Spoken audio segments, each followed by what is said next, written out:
Whether it's our nursery, our preschool, or our elementary, you are dismissed for Children's Church. Today we are in Judges chapter 11, so please turn with me in your Bibles to Judges chapter 11, or feel free to follow along with me on the screen. We're going to be starting here in verse 1.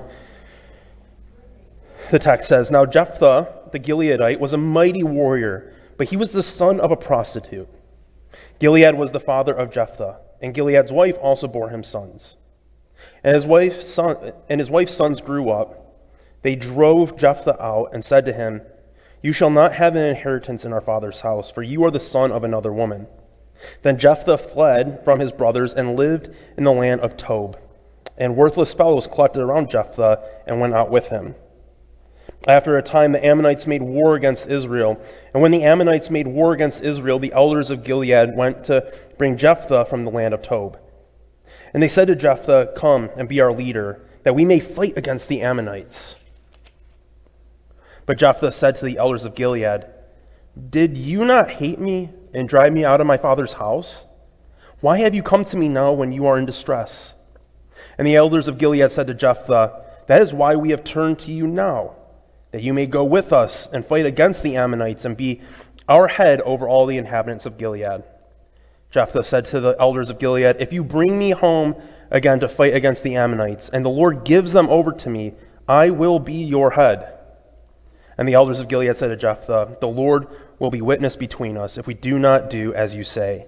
So Jephthah went with the elders of Gilead, and the people made him head and leader over them. And Jephthah spoke all of his words before the Lord at Mizpah." This is the word of the Lord. You may be seated. Connor McBride and Ann Grossmare were high school sweethearts who had a blossoming romantic relationship.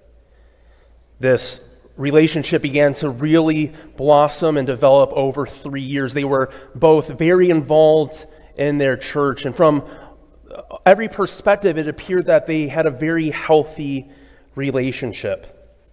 However, like all relationships, they had their fights and they had their tensions. But on March 28, 2010, the couple got into a heated exchange, and at the climax of this exchange, Connor left the room, went to his father's room, grabbed his shotgun, and shot Ann. Afterward, he called the police and confessed, and Ann was rushed to the hospital and placed on life support. She survived 4 days before being declared brain dead. She was only 19 years old. Despite their grief, Andy and Kate Grossmare chose not to seek vengeance against Connor. Within days of the shooting, while still in the hospital, Kate Grossmare told Connor's parents, "We don't want him in jail for the rest of his life. That is not what Ann would want." They believed deeply in the power of mercy, and their faith, this strong faith that they instilled in their daughter, compelled them to seek healing, not just punishment. And so instead of pursuing a traditional trial, the Grossmares decided to pursue a restorative justice process. This process involved both families, the prosecutor, law enforcement, and of course Connor. Everyone gathered together and they sat in a circle. The Grossmares spoke first, sharing who Ann was, the depths of their pain, and what they wanted moving forward. Connor spoke next. He took full responsibility, expressed deep remorse, and answered their questions. The McBrides described the impact on their family this incident had and the horror of their son's actions. Together, the group discussed what would true accountability look like, not just pursuing incarceration, but rather also pursuing transformation. So, what happened? Well, Connor was sentenced to 20 years in prison, followed by 10 years of probation. This plea deal was shaped directly by this restorative justice circle. The Grossmares asked for a sentence that acknowledged the seriousness of the crime, that left room for redemption and transformation, and also honored Ann's memory by choosing compassion. What is tremendously profound about this story is that it reveals the dynamic nature of what justice truly is. You see, when we think of the term justice, we typically think of it from the perspective of it being punitive, right? We think of a sentencing against a criminal. I will say that you are not wrong to think that way. God does display his justice by retribution to wrongdoers, and we see this even from the beginning of creation. We see in Genesis 9:6, it says, "Whoever sheds the blood of man, by man shall his blood be shed. For God made man in his own image." We see here that part of God's justice is retributive. It pays wrongdoers what they are due, but it is also restorative. And that can be seen clearly even in the sentencing here of this story. While it was evident that the crime needed to be met with punishment, it was the heart of the family to see what was wrong be made right. However, while the restorative element of justice may have been displayed in the verdict, giving Connor the opportunity to transform his life, be restored back to being as much as possible a normal person, the primary focus of the restoration seen in justice was actually for the victim's family. You see, as a parent myself, I can only imagine the great loss that this family endured. I mean, their little girl was taken from them from such a young age. She hadn't even lived her life. And from their perspective, the whole situation must have seemed immensely unfair, and rightfully so. Did Anne deserve to lose her life over a stupid argument? Of course not. But what happened couldn't be taken back. And though they couldn't get their daughter back, it was the motivation of their heart to bring some type of restoration to their lives, to try to pick up some of the pieces and put them back together. And so in pursuing this process, they had the chance to speak openly and honestly, not to just a courtroom, but directly to Connor and his family. They didn't feel a sense of being silenced, just watching a trial take place. We see instead of being passive participants, they became active agents of justice. They helped determine Connor's sentence and the form it would take.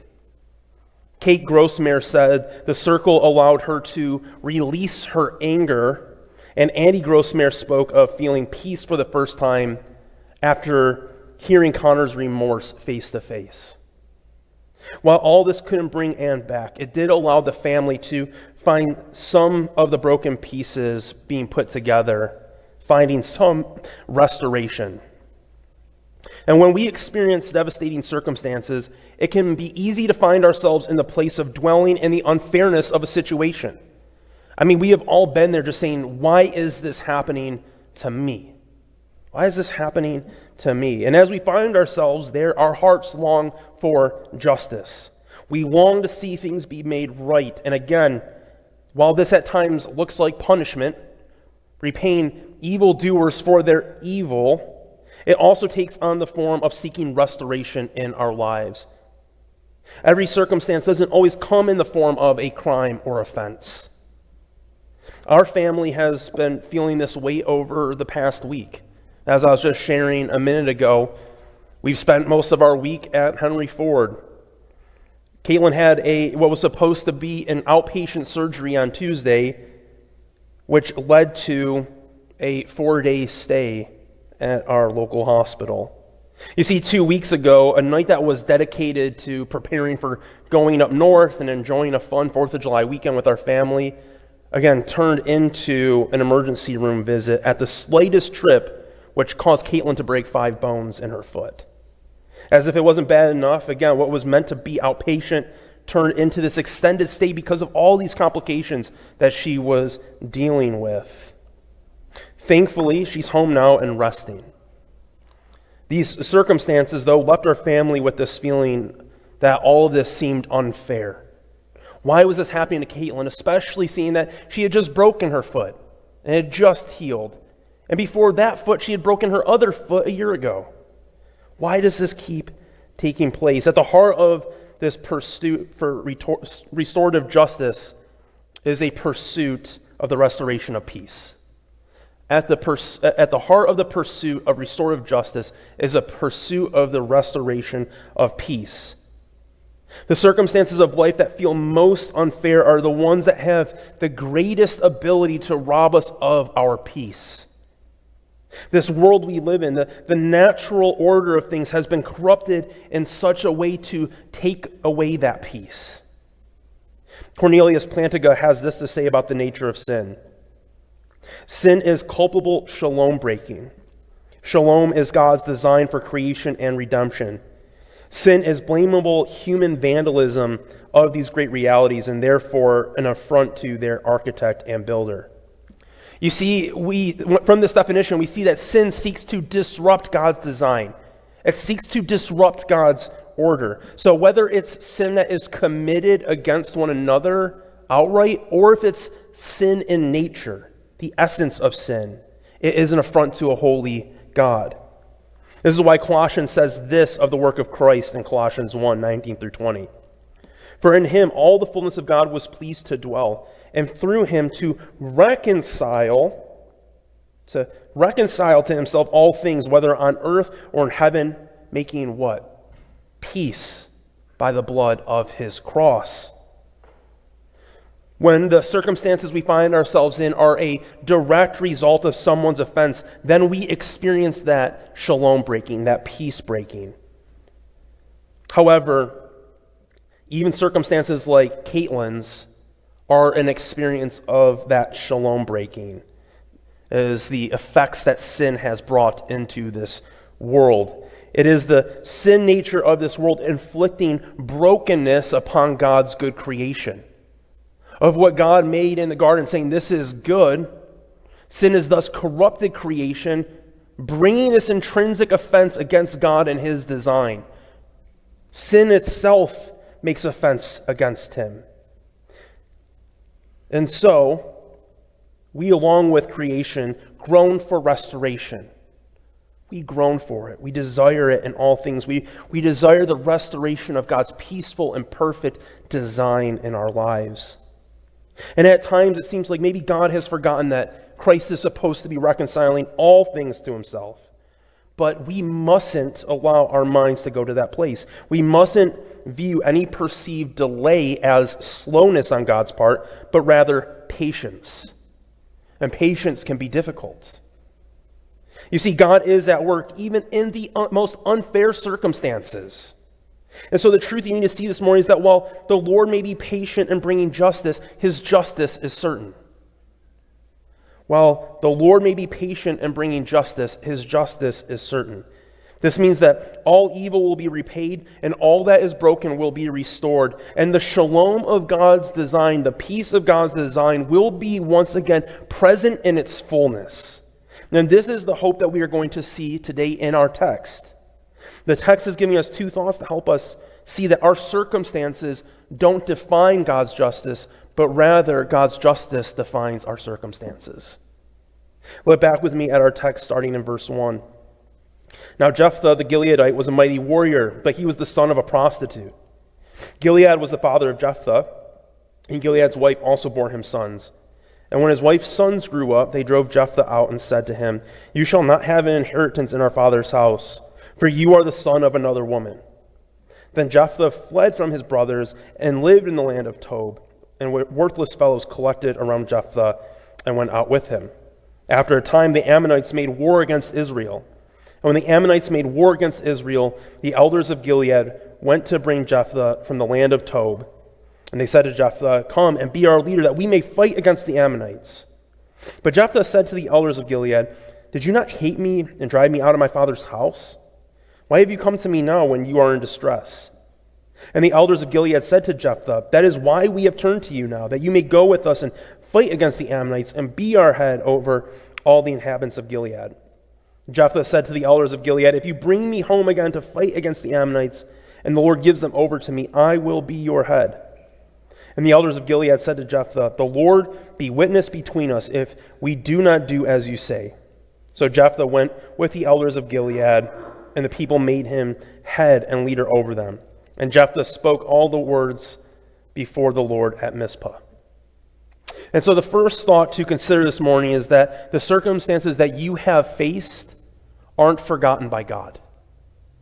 The circumstances that you have faced aren't forgotten by God. And so our text this morning starts by introducing a new character, Jephthah. And the first detail we're given of Jephthah is that he is a mighty warrior. He's a mighty warrior. The second detail that we're given is that he's also the son of a prostitute. He's a mighty warrior, son of a prostitute. And while these details will help serve us in other ways throughout the narrative, I want to stop and appreciate it that it is God who equips and qualifies us in our situation. He's the one who equips and qualifies us in our situation. While the circumstances of Jephthah's life that he entered into seem unfair, it is evident that God was at work in his life despite how those circumstances to prepare him, despite how it looked in those circumstances. What we're told next is Jephthah's circumstances aren't getting any better. So we see that he is born of a prostitute and it doesn't get any better. You see, while that he is the son of Gilead, his brothers reject his place in their house because of who his mother is. Because of how he was born, they view him as illegitimate. They were the sons of Gilead's wife, and so they made the claim that they were the true sons, that Jephthah had no inheritance, no place in their house. And so Jephthah didn't have much to press back against their claims, and so he flees. He flees to a foreign land, a land called Tob, and it's there where he bands together with a group of bannerless men. It says empty men, but what we understand from that language is that they weren't men of any banner. They were just a vigilante crew that he joins. Now, let's stop here for a moment and put ourselves in Jephthah's place. Put yourself in his place for a moment and think about these circumstances. He is rejected by his family. He is rejected by his brothers. And we don't see any intervention from his father or anyone else in the household to keep him. He is fully rejected. And he is forced to go to a land that he doesn't know. So he's rejected by his family, and he's driven out of his home. And if we look at these circumstances of Jephthah's life, I think it's fair to say that this does not seem fair to him. What he experienced all came down to the fact that he was born of a prostitute. Could Jephthah possibly control the fact of who he was born to? Did he have control of that? Of course not. He couldn't choose who his mother was, and so to be driven from his home, to be driven from his family, to be driven from his life happens all due to circumstances that he had no control over, none whatsoever. And so let's ask the question, why didn't God intervene? Why didn't God intervene? Why didn't he see these unfair circumstances against Jephthah, and why didn't he intervene? I mean, he surely could have intervened, right? This God of Israel, this all-powerful God. In our last story that we saw, the judge Gideon, he comes to Gideon in a theophany. Right? The messenger of God comes to him, and it is God himself. He attributes that, I have seen God literally face to face. This is Yahweh. And so we see that God has the ability to even come and present himself in person. And so could he have not appeared to Jephthah's brothers? Could Yahweh have not have come and said, hey, do not drive your brother out of here? Why did Jephthah have to experience this? Well, let's pick back up in the narrative to find our answer. The text goes on to say that Israel's oppressor, who is revealed in the previous chapter to be the Ammonites, has gathered to wage further war and further oppression against Israel. And so the people of Israel gather, but they don't have a leader. And so who do they pursue for their leader? None other than the mighty warrior Jephthah, their kinsman. You see, that detail is coming back now, that he was that mighty warrior. And though he was rejected, they know how God has prepared him. So they come to him with their tail between their legs. And he lets them have it when they ask. He says, isn't it you who hates me? Who drove me out of my family? Who drove me out of my home? Who drove me to a foreign land? And yet, despite the circumstances, despite all of that, Jephthah agrees to be their head, as long as he remains their head following the battle. What I want you to see here this morning is a moment of restorative justice. It was because of the circumstances that God allowed to endure to Jephthah that gave him this opportunity to firmly take charge in Israel. It was through these circumstances. You see it through the response of Jephthah to the elders and their response back. It was because of what they have done now that they have to swear before the Lord that there's no circumstance that can now come up that can drive Jephthah out of being their head, being above them. And it is because of what they've done to him that he has this leverage that God is using. In fact, we actually see this interaction taking in a place called Mizpah. And Mizpah is translated to mean watchtower. And so they come before the Lord in his watchtower. And they say these words. And the Lord is over and he is watching. And he is going to work mightily here. These words were said, these promises were made before the Lord. He was always in control. There wasn't a single detail of Jephthah's life that took place that he didn't expect, that he didn't know was going to happen. Rather, they all served a purpose in God's plans. And through the temporary allowance of sinful behavior, God was able to prolifically display his restorative justice in all of Israel. You see how that buildup takes place? That we sit there and we can question, why was that so unfair to him? Why did he have to endure that? But as we see it progress, it all served a more monumental purpose. It all led to God being able to reveal a great display of that restorative power that he has. And I hope this morning that you take hope in this truth, that you take hope in this reality, that God is going to use all the unfair circumstances of your life by the grace of Christ to magnificently display his restorative power. Everything that you've experienced, no matter how tragic, no matter how painful, no matter how much you feel like you've been robbed, has a detailed purpose in God's narrative of redemption. And this is why I rejoice in the sovereign, all-consuming power of God, because he is working in all of his children and in creation. He isn't too busy blessing someone else's life out there to pay attention to your circumstances, to be aware of what you are going through. And so while you might not see it now, there will be a time when you will see it, when you will see what God is doing. And I know this firsthand for myself. In 6th grade, my parents told me on the way home from school one day that I was switching schools. And that was absolutely just like devastating for me as a 12-year-old. That was just so heartbreaking. I loved the school I was at. I had so many great friends. I didn't want to leave. I cried on the way home as I heard that. Now, looking back at it, understanding, my parents really lived a sacrificial life to put us in those schools that they did. And so now I really can appreciate why they did what they did. But at that time, it just felt completely unfair. I hated it. I absolutely hated it. I switched schools, and while it was weird being the new kid, I'd never been a new kid at all in my life, I began to make friends. Some of the friends I made at this new school also like Lord of the Rings. I am a big Lord of the Rings fan, and so that was just a good common ground, a catalyst for forming our relationship. But of course, things didn't continue to go that direction. After that first year of being at this school, all the friends I had made literally left the school, went to different schools, and a new group of kids came in. I'll just tell you right now, they didn't like Lord of the Rings like I liked Lord of the Rings, so we didn't connect.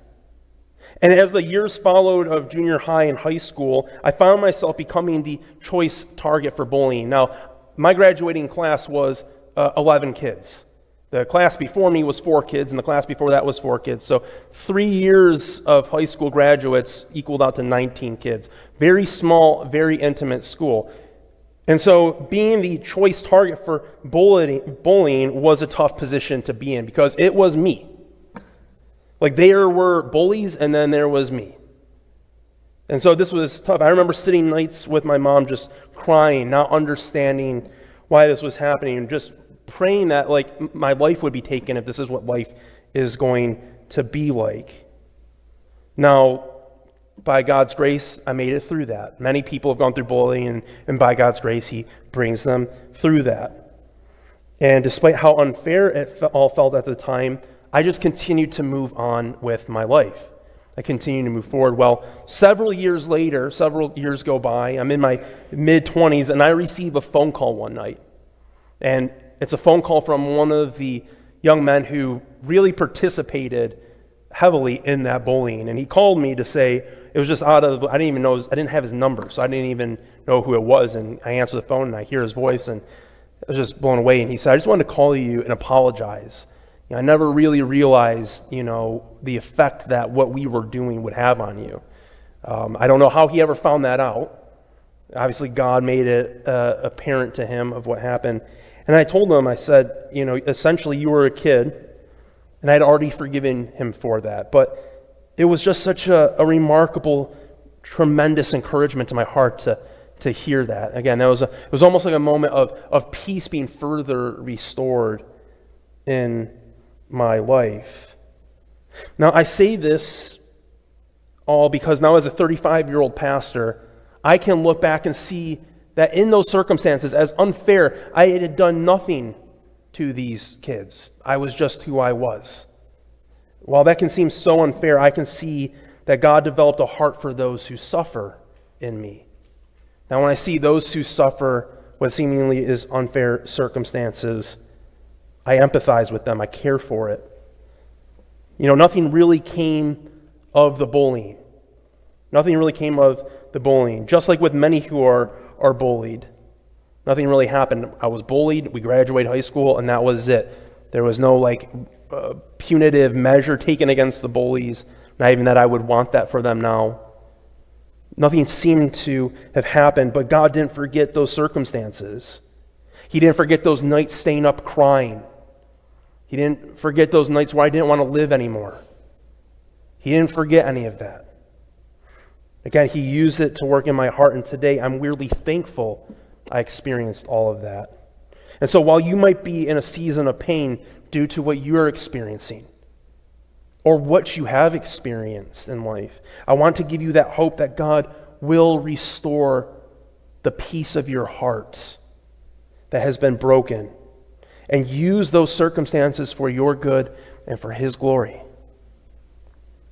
Look back with me at our text, starting in verse 12. The text says, Then Jephthah sent messengers to the king of the Ammonites and said, What do you have against me, that you have come to fight against my land? And the king of the Ammonites answered the messengers of Jephthah, Because Israel, on coming up from Egypt, took away my land from the Arnon to the Jabbok and to the Jordan, now therefore restore it peaceably. Jephthah again sent messengers to the king of the Ammonites and said to him, Thus says Jephthah, Israel did not take away the land of Moab or the land of the Ammonites, but when they came up from Egypt, Israel went through the wilderness to the Red Sea and came to Kadesh. Israel then sent a messenger to the king of Edom, saying, Please let us pass through your land. But the king of Edom would not listen. And they sent also to the king of Moab, and he would not consent. So Israel remained at Kadesh. Then they journeyed through the wilderness and went around the land of Edom and the land of Moab and arrived on the east side of the land of Moab and camped on the other side of the Arnon. But they did not enter the territory of Moab, for the Arnon was the boundary of Moab. Israel then sent messengers to Sihon, king of the Amorites, king of Heshbon, and Israel said to him, Please let us pass through your land to our country. But Sihon did not trust Israel to pass through his territory. So Sihon gathered all of his people together and encamped at Jahaz and fought with Israel. And the Lord, the God of Israel, gave Sihon and all his people into the hands of Israel, and they defeated them. So Israel took possession of the land of the Amorites who inhabited that country. And they took possession of all the territory of the Amorites from the Arnon to the Jabbok and from the wilderness to the Jordan. So then the Lord, the God of Israel, dispossessed the Amorites from before his people Israel. And are you to take possession of them? Will you not possess with Chemosh your God gives to you to possess? And all that the Lord our God has dispossessed before us, we will possess. Now, are you any better than Balak, the king of Zippor, king of Moab? Did he ever contend against Israel? Or did he ever go to war with them? While Israel lived in Heshbon and in the villages and in the Aror, and in its villages, and in all the cities that are on the banks of the Arnon, 300 years, why did you not deliver them within that time? I, therefore, have not sinned against you, and you do me wrong by making war on me. The Lord, the judge, decide this day between the people of Israel and the people of Ammon. But the king of the Ammonites did not listen to the words of Jephthah that he sent to him. And so the second thought to consider this morning is that the circumstances that you face now don't catch God by surprise. God doesn't forget the circumstances that you experience, and God is not caught by surprise by the circumstances that you face now. The remainder of our narrative highlights this exchange between Jephthah and the king of the Ammonites. The charge that is being brought forth is that Israel has taken something from the Ammonites. They've taken some of their land upon leaving Egypt, and that king was now determined to take that land back from them. Jephthah responds with a master class in history. We see the majority of this response is him detailing the journey of Israel and undermining the accusation. Additionally, he undermines the claim even further by noting that Israel had maintained the land without challenge for 300 years. For generations and generations, no one had challenged that this land belonged to them. And so this leads Jephthah to bring a challenge. He says, let the gods of the Ammonites contend with the one true God, Yahweh, and find out who the land belongs to. The final detail sets us up for the text next week as we see that the king of the Ammonites disregards what Jephthah has to say. He doesn't view it with any type of meaning, and he plans to continue forward with the battle. Now, while the details of Israel's journey can almost, in a sense, feel like a story within a story here, it serves as the framework for Jephthah's mindset, for the way he's coming to this. He's not simply giving a history lesson. If we pay close attention, he is attesting to the ever-present hand of God working among his people. And this is what gives him the confidence to come before the king of the Ammonites. We see that he says to him, we have seen what the Lord has done. Let's do this thing. Let Chemosh come and fight for you. And Yahweh will fight for us. Because Yahweh is the false God killer. Right? We see that through the history that he has given. How many of those people that Israel came across, the land of Edom, the land of Moab, the land of the Amorites, how many of those followed false gods who believed that they would protect them, who believed that they were providentially working on their behalf? And what does Yahweh do? He takes it from them. He takes it from them and gives them to his people. He destroys the falseness of their gods, of their deities, and exposes them for what they are, nothing but idols. This is the God that Jephthah follows. So he says, come on, bring it on. Let's do this. Right? You make the accusation, I claim it's false. Let's see what happens. I see who's backing you up. Look who's backing me up. Let's do this thing. This is what Jephthah knows. God is in that moment at work. He is at work. He knows what is coming. He knows what is coming. He looks at this detailed history and he can see that Yahweh knows what's coming. All these things work into his plans. We don't find ourselves here in these circumstances by happenstance. This isn't an accident. All of these things that we're going through, whether it's painful or joyful, has the purpose of serving God's plans. And Jephthah here knows that. And so let that be our confidence this morning, church. Let this be our confidence that our God doesn't face setbacks. He doesn't face setbacks. He doesn't come to a circumstance and a new situation just scratching his head like, oh man, what do I do next? I wasn't expecting this. I wasn't expecting you to lose your job. I wasn't expecting you to get sick. I wasn't expecting any of this. What do I do? No, everything that is happening in this world serves the purpose of displaying God's reconciling justice. The news would tell you that the world is going to hell in a handbasket. And yes, sin is rampant, but our God is not caught off guard. He is not caught off guard by the wickedness of the nations. He is not caught off guard by the brokenness of this world. He is not caught off guard. He is patient, but he is working. And when we come to the end, we will rejoice in the way that he has done things. And right now, it can be hard to believe that.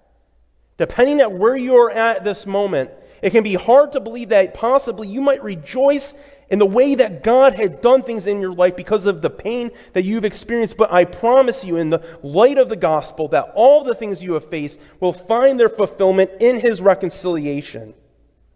When we come to the end, we will rejoice because the way he's executed this, despite the pain we've experienced. But this reality is exclusive to God's people. This is exclusive to God's people. C.S. Lewis once stated that hell begins as a state of the soul on earth. Tim Keller once built off this idea in a sermon in which he said this: hell begins with a grumbling mood, always complaining, always blaming others, but you are still distinct from it. You may even criticize it in yourself and wish you could stop it. But there may come a day when you can no longer. Then there will be no you left to criticize the mood or even to enjoy it, but just the grumble itself going on forever like a machine. The reality is that those who are far from God cannot and will not experience the reconciling justice of God, but rather they will experience the disparate effect of it. They will experience the other side of that justice, because as we have said, we see the reconciling nature of justice and we see the punitive side. And so those of us in Christ are experiencing the reconciling grace and justice of God, knowing that even though God is patient, that all things in Christ are being reconciled to him in heaven and on earth, and at the end of our lives that our peace will be restored, shalom will be perfect. But those who are outside do not experience that. They experience the punitive side. Those who are already participating in the shalom breaking of God's law will continue to experience it forever. And so they don't know this hope that we have. They don't have access to this peace that we have. And I'm not saying that Christians don't experience pain or they don't experience frustration or they're not even angry at God at times for what they're going through. But ultimately they see that peace isn't found in their circumstances serving themselves. As Christians, we understand that our circumstances, what we have faced and what we are going through, aren't here to serve us. They in of themselves aren't the things that instill the peace. Rather, it is the God who is working through them. True peace is found when we experience the reconciling justice and the grace of the cross within our lives. That is the reality, is that when we look to the cross of Jesus, we see that he is a God who reconciles. We see that he is the one who works in a sinful world to draw children to him. We see that he is making all things new by the blood of his cross. This is what we see. It is there at the cross where we see a fuller sense that none of our circumstances are overlooked by God. When we see the cross of Jesus, we know that none of our circumstances are overlooked by God. Because no matter what we experience, no matter the pain, no matter what we go through, ultimately we will find complete restoration and wholeness in Jesus. This is why Paul says, I have found myself to be content with much and with little. Because he knows all of it is serving to an end, and it's not himself. And so we see here that ultimately God doesn't overlook our circumstances. He is there, he is present, he is working. And I want to leave you with this encouragement. As you experience the hope and the peace of God's reconciling justice, I pray that you will share that with all the people you know. I pray that you will share it with the stranger. Because when we look at the hostile heart and mind of an unregenerate, unbelieving person, it is leading them further and further away from God, and sin is too deadly to take lightly. And I think at times we view it too lightly, because this hope and this peace and this justice is something that we too frequently don't share with those who don't have it. We just continue to go by, thinking it'll work itself out. How can we say that? How can we be so presumptuous to think that the stranger, the family member, that somehow it's just going to all work itself out? No, but rather God might be using your circumstances in your life currently, that you might become the good and proper vessel to display that reconciling justice to those who are lost, to those who are far, to those who are hostile in mind against God, who are continuing to grow in their hostility to pull away from his grace. We need to be ready to share it, because what great joy we have. That I could die right here in front of you, right now, and know that while that could be perceived as tragic, that I would immediately experience reconciliation. I would immediately experience restoration. What else? What can the world offer that looks like that? Nothing. And this is why peace can't be found outside of Christ. This is why our circumstances can't make sense outside of Christ, even the good ones. And so we have to be ready to share. To share. And that might come at times with rejection and hostility, but we have to share. We have to give because of what Christ has given to us. Share it with the ones you love. Share it with the stranger. Share it to see the shalom restoring power of the gospel transform lives. Let's pray. Father, thank you this morning for giving us that, Lord, that peace in our lives. In the midst of pain. Pain is so real, Father. And I know that there are people out here today who are experiencing the pain of this broken world, whether it's